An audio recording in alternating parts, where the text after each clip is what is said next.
अस्सलाम वालेकुम। आज हम बहुत ही अहम मसले पर बात करने जा रहे हैं। हमारी सोच, हमारे अल्फाज और उनका हमारे रवैयों और जिंदगी पर असर।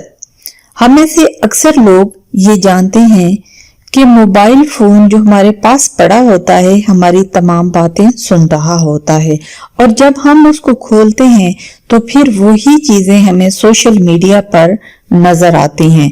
लेकिन शायद बहुत कम लोग इस हकीकत को समझते हैं कि हमारा अपना दिमाग भी हमारा हर जुमला, हर सोच, हर एहसास सुन रहा होता है।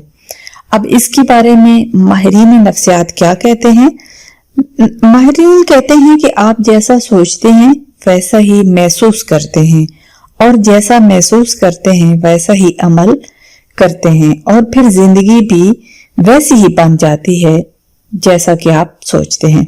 यानी कि जो आप अपनी जुबान से निकालते हैं वो आपका दिमाग सुनता है, और फिर दिमाग में वैसी ही आपकी सोचें आना शुरू हो जाती हैं, और फिर आपकी जिंदगी भी वैसी ही बन जाती है जैसा कि आप सोचते हैं।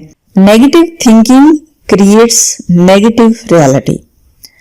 अब इसके बारे में कुरान पाक में अल्लाह ताला क्या फरमाता है? सूरत अल हुजरात में है, यानी बदगुमानी से बचो, क्योंकि बदगुमानी इंसान के दिमाग में जहर की तरह फैलती है। फिर वो हर शख्स को गलत समझने लगता है, और फिर लोग यही उससे रवैया अपनाते हैं जैसा कि वो सोचता है। इसी तरह आप सल्लल्लाहु अलैहि वसल्लम ने इसके बारे में फरमाया, हसद ना करो, बदगुमानी ना करो, बल्कि अल्लाह के बंदे भाई भाई बन जाओ। जब आप खुद बदगुमानी करेंगे तो वही आपके दिमाग में सोच वैसी की वैसी बन जाएगी, और आपको दूसरों का अमल भी वैसा ही नजर आएगा।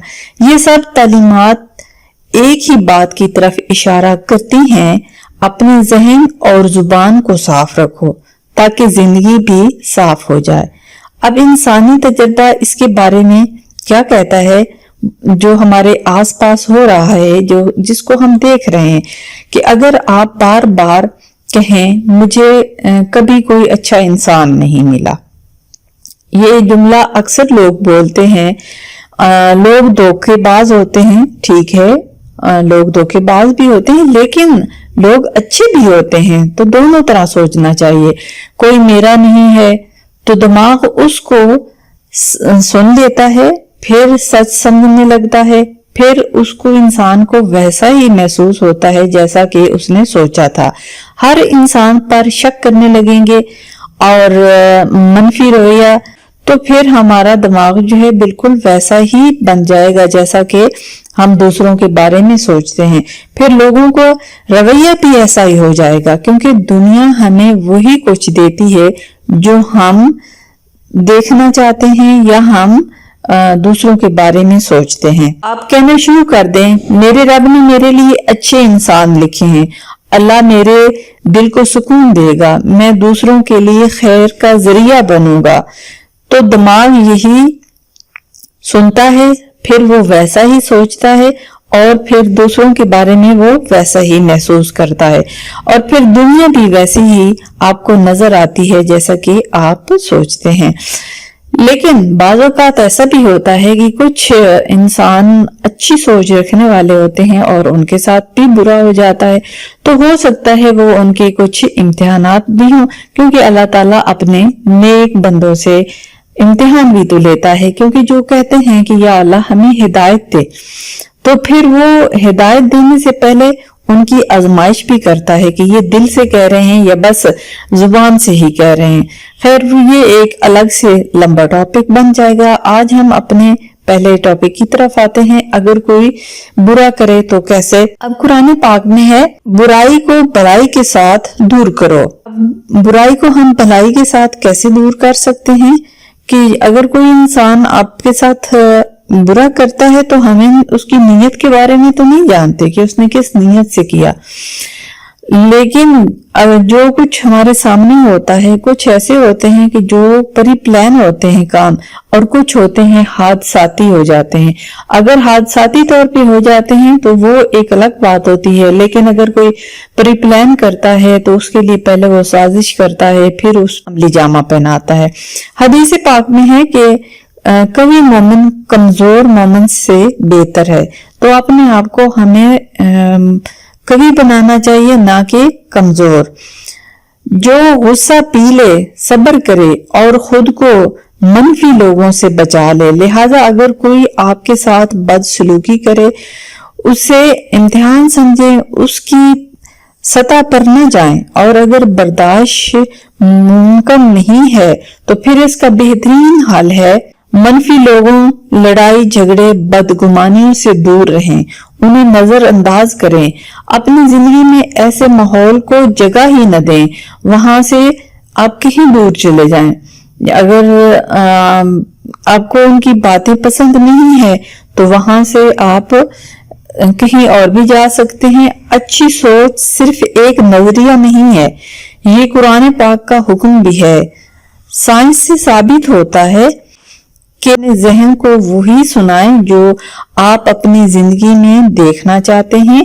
آپ کی سوچ آپ کی تقدیر بدل سکتی ہے، صرف سمت بدلنے سے حالات نہیں بدلیں گے۔ تو جب آپ نے خود کو بدلنا ہے، اپنی سوچ کو بدلنا ہے، تو پھر ہی تبدیلی ممکن ہے۔ زندگی میں ایسے لوگوں کو ضرور شامل کریں جن کی سوچ مثبت ہو۔ جن لوگوں کو ہر وقت شکایت رہتی ہے، موسم سے شکایت، حالات سے شکایت، رشتوں سے شکایت، کام سے شکایت، اور سب سے بڑھ کر زندگی سے شکایت، ایسے لوگ بظاہر ہمدردی چاہتے ہیں مگر حقیقت میں وہ آپ کی ذہنی توانائی چوری کر لیتے ہیں۔ ایسے لوگوں میں بیٹھنے سے آپ خود بھی بیمار ہوں گے، اور دوسروں کو جب آپ خود ان کا ذکر کریں گے تو دوسرے بھی بیمار ہوں گے۔ یہ لوگ دوسروں کی سوچ، جذبات اور موڈ پر براہ راست اثر ڈالتے ہیں، لہذا منفی سوچ کے لوگوں سے ہمیشہ بچنا چاہیے۔ جتنا ہو سکے، ممکن ہو سکے، ایسے لوگوں سے بچنا چاہیے۔ جب کوئی شخص مسلسل منفی باتیں کرے تو آپ کا دماغ بھی وہی سن کر ویسا ہی سوچنے لگتا ہے۔ بار بار شکایت سن کر انسان کا یقین اور اعتماد کمزور ہو جاتا ہے۔ ایسے لوگ حل نہیں بتاتے، صرف مسئلہ بڑھاتے ہیں۔ یہ لوگ ذہنی سکون چھین لیتے ہیں، ان کی شکلیں آپ کے دل میں بے چینی، غصہ، تھکن اور بوجھ پیدا کرتی ہیں۔ ایسے لوگوں کو دیکھ کر انسان چڑچڑا ہو جاتا ہے، لہٰذا بہتر یہی ہوتا ہے کہ ایسے لوگوں سے دور رہا جائے جن کو دیکھ کر آپ کا ذہنی سکون برباد ہوتا ہے۔ تو اگلی ویڈیو میں انشاءاللہ ایک نئے ٹاپک کے ساتھ آئیں گے، اور اب ہمارا زیادہ تر فوکس قرآن پاک میں ذہنی سکون کے لیے جو اللہ تعالیٰ نے ہمیں طریقہ بتایا ہے اس پہ ہوگا۔ اللہ حافظ۔